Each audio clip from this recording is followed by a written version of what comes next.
I'm leaving the bankruptcy courthouse, so of course the United States government is gang stalking me. I As I was leaving the courthouse, they sent police down the middle of the street with three horses. Um, they like to harass me with the marble or marlin or anything dealing with horses. So this is like their routine, and they stay stalking me. You'll see the other video I'm going to upload of when I was coming. They sent the firefighters down the middle of the street, station 21, the same station that was harassing me yesterday or the day prior when I tried to leave my home for a couple of minutes to get a couple of minutes of peace because the neighbors was banging on the walls nonstop 24/7 at the direction of law enforcement. And every time I would send law enforcement an email telling them to stop and cease desist, they would increase. They would send by firefighters in front of my house with their sirens, paramedics in front of my house with their sirens, and then they would send by the gang stalkers. So the gang stalkers would come through. The three horses right here. The gang stalkers would come through, laying on their horns, doing all their extra stuff on their horns for the United States government. They refuse to stop stalking me.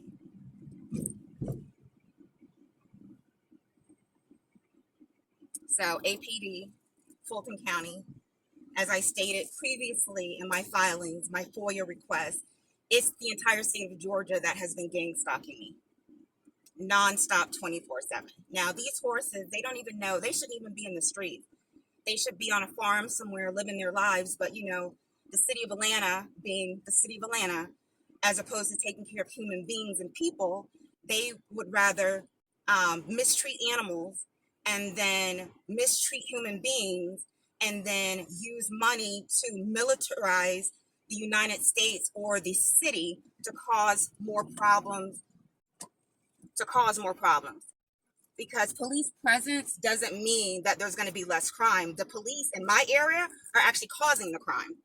They're coordinating with law enforcement to gang stalk me because I'm black and a female, been minding my own business. So they have a problem with that. They don't like anybody that's educated. I have a master's degree. That is a problem for them. So they can't stand it. They enjoy ignorance. So if you're intelligent, that is a complete problem for the United States government. That's why they have everybody as stupid as they want to be. They refuse to educate the general population. They're taking resources away from the library, refuse to fund the libraries. But instead, they're funding police. You drive down here, there's a huge courthouse area. They're not doing anything to help the homeless population over here. Not a thing. Not a thing. Now, Kemp is sitting on a surplus. He's so happy to talk about it. Ooh, the state has a surplus. What about your population that fed your tax revenue for you to over police the area? And basically what I'm going through, they manipulated bankruptcy proceedings and stole my home because of a civil rights case, because I filed discrimination complaint because my coworker hit me in the head full blast with a stress ball that management told him to hit me in the head with. And then they promoted him. So he's a wholesaler in New York making millions of dollars a year. This happened around 2010. So they promoted him, and they've been gang stalking and terrorizing me ever since. The United States government. See what I mean? They could help the population, but they refuse to do so. They refuse to do so. Now, this up here is the courthouse, the whole court area. Right here is a full university.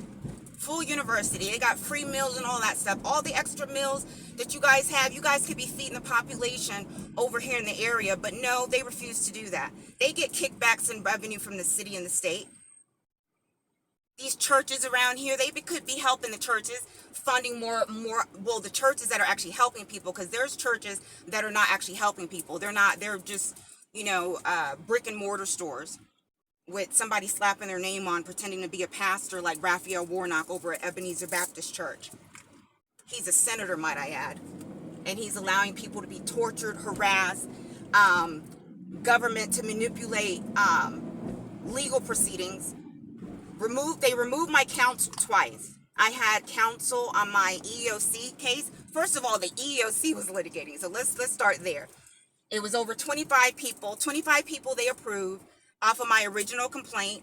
19 people they dismissed because, the government was doing what they do. They couldn't have a case that had, over 40 people filing claims against Jackson National Life Insurance. So there's people out there that had claims to file, that filed their claims and got dismissed. And then there's some people out there that didn't even speak up because they seen what I was being subjected to. So they were like, I'm not even going to deal with that. I'm just going to leave. And then some people are actually getting paid to do it. So Taylor Gorgian, Alex Crosby, Brian Nicolarson, all of them were being paid to gang stalk me.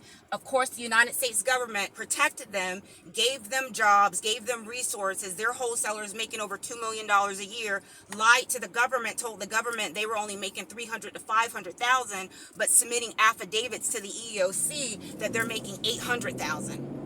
So now the judge refuses to instruct the EEOC to send me their documentation. They're supposed to send me their documentation. I have a hearing coming up, and the judge refuses to rule so I can complete the things that I need to complete to court. And this is what they did. This is what they had my attorney doing.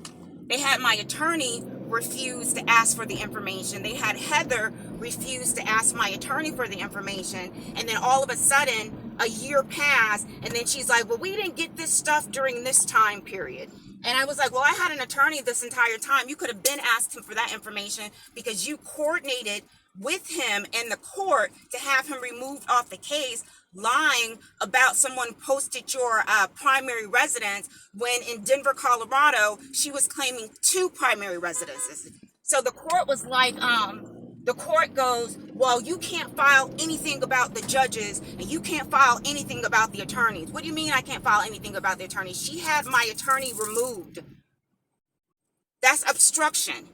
And you're saying I can't file a complaint against what she did? He goes, no, you got to take that up in different proceedings. Now, he's the public defender. They added him to my case. He's the 5th magistrate on the case, the 3rd one with a conflict of interest. The first one worked for the defendant's law firms, Jackson National Life Insurance, my employer. Their entire office was completing discovery with the EEOC. And then they submitted fraudulent salary data. So because I discovered the fraud, because the numbers didn't look right, the numbers are like repeated numbers, double numbers, that don't make no sense. When you're in a sales environment, it's not supposed to look like this. So they had a problem with that.